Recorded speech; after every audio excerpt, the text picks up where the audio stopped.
A continuación, Psicolife.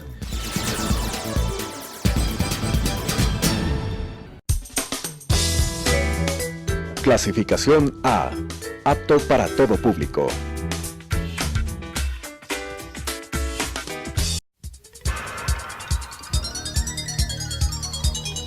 Las opiniones vertidas en este espacio por la producción y dirección del programa son de exclusiva responsabilidad de sus autores y de quienes intervienen en ellos.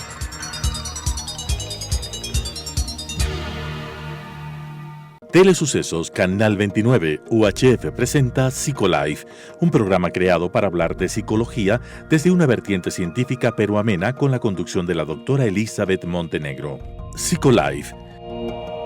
El déficit de atención y la hiperactividad es una condición que acompaña a los niños desde que son pequeños. Muchos padres se preocupan, sobre todo cuando ingresan a la etapa escolar, pues empiezan a tener quejas repetitivas de los maestros en relación al comportamiento de los niños, a que no pueden estar quietos en el aula de clase, que están siempre interrumpiendo, moviéndose, y eso obviamente empieza a interrumpir el ámbito académico a sus compañeros, empiezan a tener conflictos en las interrelaciones y también en el rendimiento académico. Es muy frecuente, sobre todo en estos primeros meses de inicio del año escolar, las quejas de los maestros en relación a que algo está pasando con los niños y cómo los padres empiezan a cuestionarse qué puedo hacer. Muchas veces se confunde con problemas de conducta, se confunde con una inadecuada crianza, con que los niños están muy mimados o que tal vez están teniendo comportamientos inapropiados porque algo malo puede estar ocurriendo en ellos. Un diagnóstico oportuno, un diagnóstico preciso y sobre todo la forma adecuada de manejarlos tanto en casa como en la escuela, puede ser una vía, y de hecho es la vía más factible para poder trabajar adecuadamente con los niños que presentan un trastorno de déficit de atención con hiperactividad. Hoy en Psicolife, cambiando tu vida desde tu mente, vamos a abordar justamente este tema y quiero compartir con ustedes algunos conceptos que son importantes en relación al déficit de atención, orientarles también sobre cómo se debe realizar un diagnóstico oportuno, quitar aquellos mitos que muchas veces van ligados al tratamiento o a la intervención que se debe hacer en estos casos y darles algunos consejos para los padres que tienen niños que presentan estas condiciones. Bienvenidos a este programa. Y bueno, quiero empezar hablando con ustedes sobre todo, en primer momento, ¿qué es el déficit de atención? Usualmente antes se lo conocía como hiperquinesia y se hablaba de niños hiperactivos nada más. Y los niños hiperactivos eran aquellos niños que estaban en constante movimiento, en constante actividad, que no podían mantenerse quietos en un momento determinado. Pero a medida que fueron avanzando los estudios en las neurociencias sobre todo, se fue identificando que la hiperactividad no era la condición central o la condición macro de este problema, sino que al contrario, había un problema más grande, un problema de base que podía venir o no acompañado de hiperactividad, y es justamente el déficit de atención. Entonces hablamos ahora de un trastorno de déficit de atención con hiperactividad o sin hiperactividad, o con características también de impulsividad que las vamos a ir viendo inmediatamente. Se estima que en la población y en un aula escolar aproximadamente existe entre 1 o 2 niños que podrían, un aula de 25 o de 30 niños, podríamos tener 1 o 2 niños que están presentando este trastorno. Entonces eso nos da cuenta que siempre nos vamos a encontrar en un aula de clases con niños que presenten estas condiciones, que muchas veces no están apropiadamente diagnosticados o están subdiagnosticados, que significa que el diagnóstico no es el más preciso y por lo tanto el manejo que se está haciendo con ellos no es adecuado. Vamos a ir mirando y vamos a ir paso a paso mirando algunas de las características que presenta este trastorno. Yo preparé unas diapositivas para ello. Vamos a ir mirándolas entonces.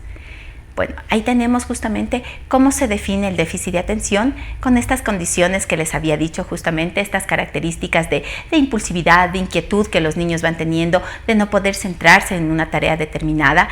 Es un problema que afecta la mayor parte de veces a los varones frente a las niñas, y eso nos lleva a cuestionarnos un poco sobre las causas. ¿Cuáles son las causas que originan esta condición? Tenemos que decir que es una condición del neurodesarrollo y que tiene que ver fundamentalmente con múltiples causas. A veces se ha encontrado que hay una disposición en las familias. A veces los padres, cuando empiezan a diagnosticar a sus hijos, empiezan a reconocer y dicen: yo creo que tuve este trastorno también cuando era niño, o posiblemente yo también me comportaba de esa manera y por eso tenía tantos problemas en el ámbito escolar. A eso se refiere fundamentalmente esta predisposición familiar, hereditario, genética inclusive, que podría estar determinando ese problema. Adicionalmente, hay factores también ambientales que pueden hacer que el trastorno se haga mucho más evidente. Pero ojo, es una condición con la que se nace, con la que el niño nace. No es una condición que se adquiere a lo largo del tiempo. Y eso nos da cuenta de algo muy importante. Y es el hecho justamente de que no es que un niño se hace hiperactivo a los 8 años o se hace hiperactivo a los 10 años. Ya los papás, desde que los niños son pequeñitos, nos van dando referencias en torno a esto. La diapositiva que estamos viendo en este momento nos muestra las 3 características que podemos identificar en un niño que tiene déficit de atención. Una característica en donde predomina fundamentalmente la hiperactividad, es decir, este excesivo movimiento. Otra característica en donde predomina sobre todo la impulsividad y otra en donde puede haber combinación de ambas condiciones anteriores, es decir, el déficit de atención unido además a la hiperactividad y a la impulsividad.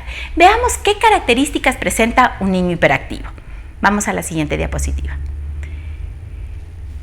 Miren ustedes, las características más comunes que presenta un niño hiperactivo es que en el aula, sobre todo de clases, porque es donde los maestros se van dando más cuenta de que algo no está marchando bien o de que los niños no están marchando al ritmo de sus otros compañeros, es que les cuesta mucho estar sentados en la clase. Están todo el tiempo parándose, interrumpen constantemente a sus compañeros, están todo el tiempo en movimiento. Parecería que tienen una pila adicional, que no se cansan por nada y que siempre están moviéndose y moviéndose. Les cuesta dormir en ocasiones, o cuando eran más pequeñitos, los otros niños duermen, hacen siestas y ellos siempre están en movimientos. La hiperactividad se manifiesta entonces por ese excesivo movimiento que muchas veces les pone en situaciones de riesgo. Tienen continuos accidentes, caídas y demás, porque parecería que no miden el peligro de hasta dónde puede correr riesgo su integridad frente al movimiento que ellos están teniendo.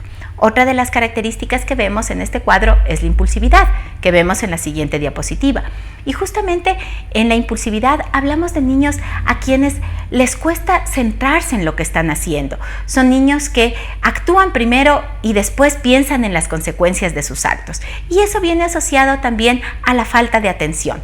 ¿Qué vemos o cómo se evidencia la falta de atención en la escuela? Vemos usualmente chicos que pierden todo, que se olvidan las tareas, que se olvidan los deberes, que a veces tienen el deber guardado en la mochila pero se olvidaron de entregarle al maestro. Son niños que parecería un poco que están en la luna. Muchas veces están desatentos y no necesariamente se están moviendo. Entonces eso es un riesgo realmente, porque nos va dando cuenta de que estos niños a veces están como volando. Y aunque no se estén moviendo, en realidad no están poniendo atención a lo que el maestro dice, y eso hace que las notas empiecen a bajar, que parecería en definitiva que no están aprendiendo. Y se confunde entonces el déficit de atención con otro tipo de problemas, como dificultades específicas en el aprendizaje, como un nivel intelectivo bajo en ocasiones, que no tiene nada que ver con el déficit de atención. Adicionalmente, los criterios que se consideran justamente para hablar de un déficit de atención, acompañado o no a la hiperactividad, con esos que habíamos visto en las diapositivas anteriores, está además que estas conductas que se observan en los niños tienen que presentarse por lo menos durante 6 meses seguidos. ¿A qué me refiero con esto? A que no es que es una gripe, no es que un día se vuelve hiperactivo y el día siguiente pasó. Vamos a pensar en una situación concreta. Un niño puede estar muy emocionado porque se acerca a su fiesta de cumpleaños y le podemos ver muy activo y le podemos ver desatento en clase y que está todo el tiempo conversando con sus compañeros sobre el cumpleaños, sobre la fiesta que le están organizando sus papás y demás. Pero es eventual.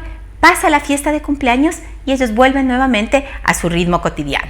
Pensemos también en un problema emocional. Podría ser un niño que está pasando una situación conflictiva en su casa. Podemos notarlo desatento, podemos notarlo como ido en las actividades, olvidadizo de pronto, pero si pasa esa condición, el niño vuelve a su ritmo cotidiano. Es decir, cuando hablamos de un déficit de atención, hablamos de un trastorno que se prolonga a lo largo del tiempo y que no cede con otras medidas que puedan tomar en el ámbito conductual. Adicionalmente, es un trastorno que viene lejos o fuera de otro tipo de alteraciones, por ejemplo, un trastorno de la conducta ya como tal, un trastorno en cuanto al comportamiento o algún tipo de enfermedad como depresión, de enfermedad mental como una depresión o como un trastorno bipolar, que podrían estar incidiendo ya no en los niños, sino en los los adolescentes.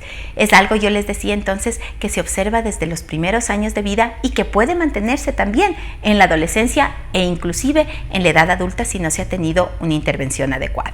Veamos entonces ahora cómo se diagnostica, qué hay que hacer para diagnosticar este trastorno. Y el diagnóstico tiene que ser un diagnóstico completo, un diagnóstico integral, un diagnóstico que va desde el psicólogo, porque empieza con la demanda del colegio, de las maestras usualmente que están diciendo que no pueden trabajar con ese niño, que les cuesta manejarlo.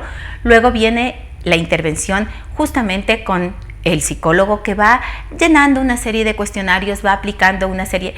Estas diapositivas nos están dando cuenta de la intervención que vamos a ir en unos momentitos.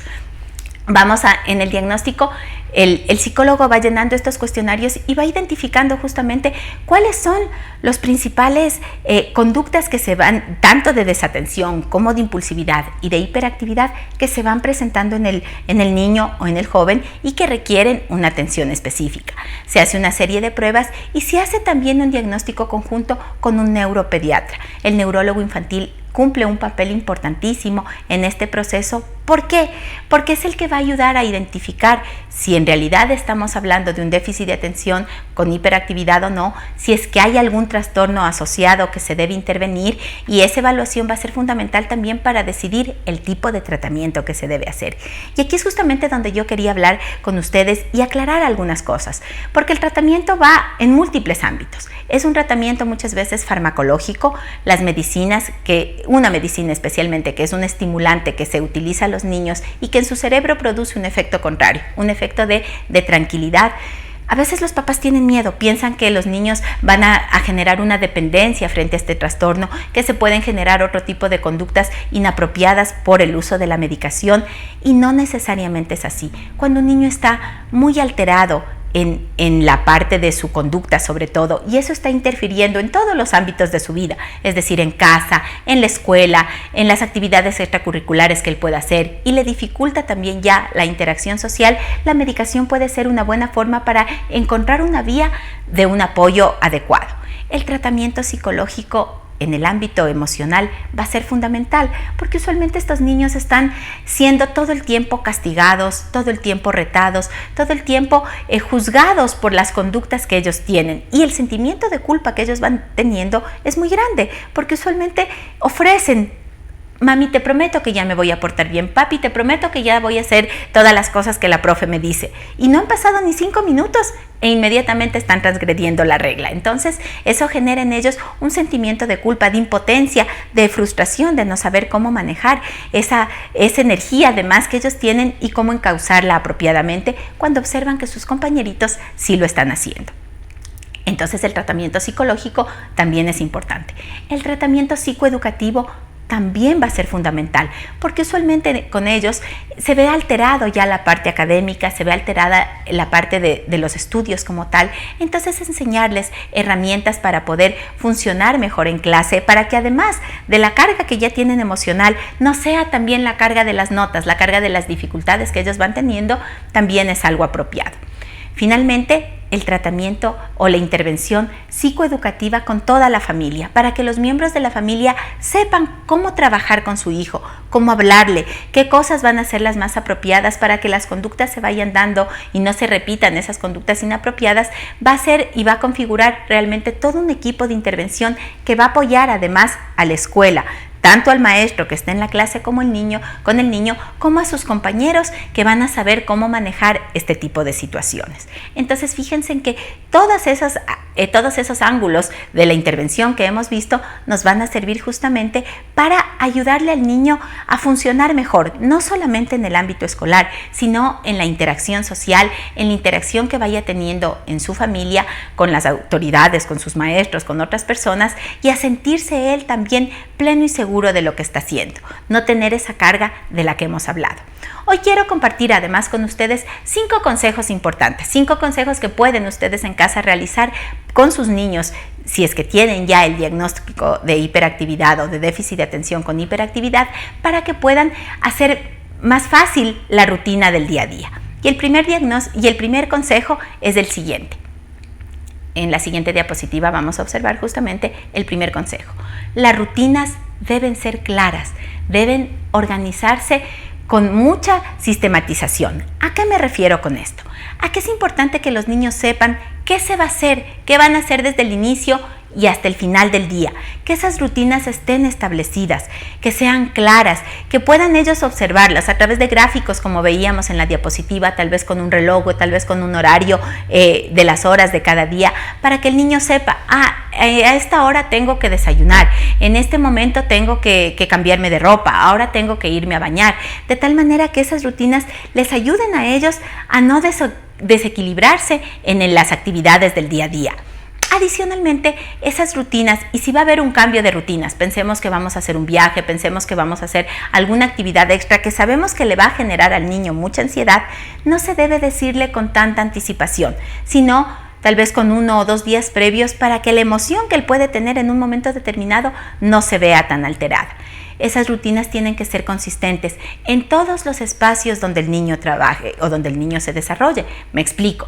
Si está en casa, si en las tardes pasa al cuidado de familiares externos, por ejemplo, de sus abuelitos, de sus tíos, ahí también tiene que tener una rutina, tiene que tener un horario. Y las familias o las demás personas que están ayudando en el cuidado y en la atención de este niño deben coordinar esas actividades, que se hable el mismo idioma en todos los sitios donde esté. No porque esté en casa de la abuelita él puede hacer unas cosas y en su casa tiene otras reglas, porque eso va a generar confusión y puede derivar además en problemas de conducta o de comportamiento. El segundo consejo, que es útil también para los padres, es el hecho de que se debe trabajar con los niños en órdenes claras y sencillas. ¿A qué me refiero con esto? A que a veces nosotros le podemos decir, y usualmente pasa, papá y mamá llegan a dejar al niño a la escuela o le mandan en el transporte escolar y le dicen, bueno, te portas bien. ¿Pero qué significa portarse bien? Pensemos que el niño está en la escuela desde las 7 o desde las 8 de la mañana hasta la 1 o 2 de la tarde. En el transcurso de ese día pudo tener altos y bajos, pudo haber clases en las cuales se pudo haber portado bien, es decir, pudo haber seguido las reglas, las normas, las instrucciones que la maestra solicitaba, y otros momentos en los cuales pudo haber estado con mucha dificultad de centrarse en las actividades. Entonces, el portarte bien, esa orden puede ser sustituida por otro tipo de frases, como por ejemplo, completa las tareas que la profe te dice, juega después de que hayas completado la actividad, guarda el libro diario en la mochila, de tal manera que si hacemos esas órdenes mucho más concretas, mucho más sencillas para el niño va a poder centrarse en ellas también. De la misma manera, evitemos dar órdenes muy complejas, por ejemplo, arregla tu cuarto o arregla tu habitación. Podemos segmentar ese arregla tu habitación en tareas cortitas porque pensemos que el tiempo de atención de estos niños es muy corto y por eso dejan de hacer una actividad y pasan inmediatamente a otra.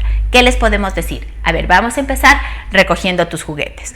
Una vez que has recogido tus juguetes, ahora sí, vamos a poner la ropa sucia en el tacho de la ropa sucia. Luego, vamos ahora a arreglar la cama. De tal manera que cuando él ha completado la tarea macro, que era arreglar su habitación, lo ha hecho en pasos tan cortos, lo ha hecho en pasos tan sencillos que él va a sentir que lo está logrando, que no va a sentir que todo lo que empieza no logra terminarlo. También es importante trabajar con estos niños, sobre todo en el hecho de los adultos, el evitar decir tantas veces no. Muchas veces es tanta la dificultad que empezamos a sentir con ellos en cuanto al manejo que le decimos, no hagas esto, no te comportes así, no te pares, no te muevas, no hables, no interrumpas, no grites. Entonces todos esos no agobian al niño y empieza a traducirse muchas veces en un problema de conducta. Sustituyamos el no por palabras o por frases más asertivas, más positivas. Por ejemplo, en lugar de decirle, no te levantes cuando estamos comiendo, decirle, hay que terminar de comer para después levantarse. Evitamos el no y le ayudamos a él a que tome conciencia de cuál es la actividad que está haciendo. Y eso va muy ligado también a la siguiente diapositiva. Muchas veces estas conductas tienen que ver mucho con los castigos y los padres se centran mucho en castigar a sus hijos y en premiarles también. Pero los castigos llega un momento en que ya no son consistentes y los padres me suelen decir a veces en la consulta, ni de a buenas ni de a malas, ya no entiende. Y el niño también empieza a tener una sensación de que no me importa si me quitas ya el juego o no me importa si no me dejas ver la tele. Ya está como que tan acostumbrado a esas sanciones que ya no surten efectos en ellos. Entonces es más importante el hacerles mirar a ellos que la actuación que ellos están teniendo va a tener una consecuencia, posiblemente. Si no comió en el momento que era, o si no hizo las tareas en el momento estimado para hacer las tareas, no va a poder luego jugar. Pero es mejor trabajar con tiempos cortos con ellos y darle las oportunidades de, si terminas la tarea entre las 3 y las 4 de la tarde, a las 4 podemos irnos al parque, a las 4 podemos jugar un partido de fútbol, podemos hacernos bicicleta, es decir, darle la alternativa de, y de esa manera vamos viendo al niño que se va motivando mucho más y se va además involucrando mucho más en las actividades. Este tipo de consejos que realmente implican mucho la fuerza de voluntad, implica mucho el autocontrol de los adultos, porque los adultos tendemos a explotar con ese tipo de conductas de niños. Vamos a ver que ellos van aminorando estos comportamientos muy impulsivos que pueden tener, empiezan a centrarse mucho más en sus actividades y empiezan también a tener una mejor disposición hacia el trato con los demás, porque empiezan a desarrollar un sentido de empatía, empiezan a desarrollar un sentido de prever lo que el otro está pensando. De tal manera que tener un niño con déficit de atención, tener un niño que presente hiperactividad, no es o no tendría que convertirse en un caos para la familia. No tendría que convertirse en una situación de agobio para toda la familia o para todo el núcleo escolar, si es que aprendemos a manejarlos apropiadamente. El desmitificar aquellas ideas de que la medicina le hace muy mal o de que voy a buscar otras alternativas que no sean esas o que ya crecerá y se le va a pasar.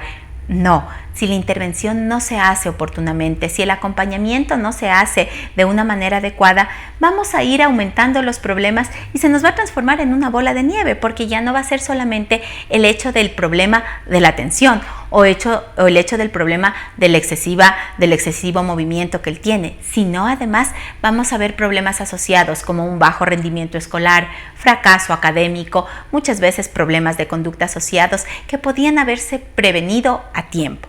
Es importante considerar que es el niño que tiene una condición, no es el niño malo, no es el niño que quiere hacer las cosas porque en realidad está contrapunteando a los demás, sino que va más allá de sus posibilidades el poder controlarse. Y eso es importante también que los padres tengan en cuenta. El valorar además qué cosas buenas tiene tu hijo, porque a veces el problema de conducta hace que papá y mamá vean solamente cosas negativas en su hijo, y eso también se traslada muchas veces a la escuela, y los papás llegan con un sinnúmero de notas de su hijo: no hizo esto, no hizo aquello, se comportó de tal forma, peleó con los compañeros, no respetó a sus compañeritos. Es decir, es una lista interminable de cosas tan negativas que empezamos a traducir también la imagen de un niño que solo tiene cosas malas. Ver las cosas positivas de nuestros hijos o de nuestros alumnos que tienen déficit de atención, utilizar de pronto esa hiperactividad para alguna actividad deportiva en donde se pueda canalizar toda esa energía, ayuda a equilibrar esos comportamientos negativos que los niños pueden tener y ayuda a sentirles también, y a que ellos se sientan y desarrollen un sentido de autovaloración, de sentirse que a pesar de esto, hay una tolerancia frente a esto, a pesar de que no me puedo concentrar por mucho tiempo, pero tengo este espacio para realizar estas actividades. Eso nos ayuda a valorarles como personas, y cuando entren a la adolescencia, que el trastorno muy posiblemente se mantendrá, van a tener una adolescencia menos conflictiva en cuanto a estas situaciones, porque van a aprender a ir desarrollando y controlando esas habilidades. Es importante que nosotros tengamos en cuenta algo. Un área del cerebro, que es nuestra corteza prefrontal, que es la que nos permite manejar nuestros impulsos, planificar nuestras acciones y controlar sobre todo nuestras conductas impulsivas, se desarrolla en la adolescencia y termina su madurez hasta alrededor de los 20-21 años. Es decir, que estos niños están viviendo además esa etapa de inmadurez, pero mucho más marcada, mucho más observable. Si es que nosotros le ayudamos desde hacer consciente cómo tiene que irse comportando, vamos a ir teniendo conductas más reguladas. Y vamos a tener entonces adolescentes menos conflictivos y adolescentes que puedan integrarse de una mejor manera. Y adultos que también puedan desarrollarse sin mayor conflicto. Creo que ha sido un tema que es importante para ustedes. Lo hice justamente pensando en todos aquellos papás que me han llamado y me han preguntado cómo podemos trabajar en relación al déficit de atención con nuestros hijos. Es importante que tengamos en cuenta el panorama de qué se trata y qué enfrentar y cómo ayudarlos.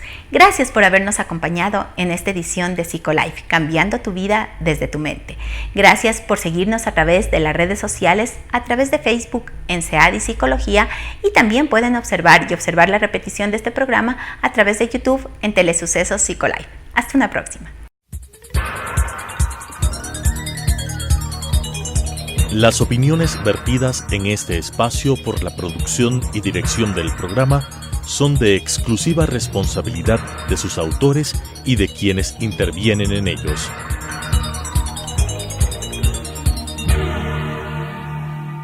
Telesucesos Canal 29 UHF presentó Psicolife, un programa creado para hablar de psicología desde una vertiente científica pero amena con la conducción de la doctora Elizabeth Montenegro. Psicolife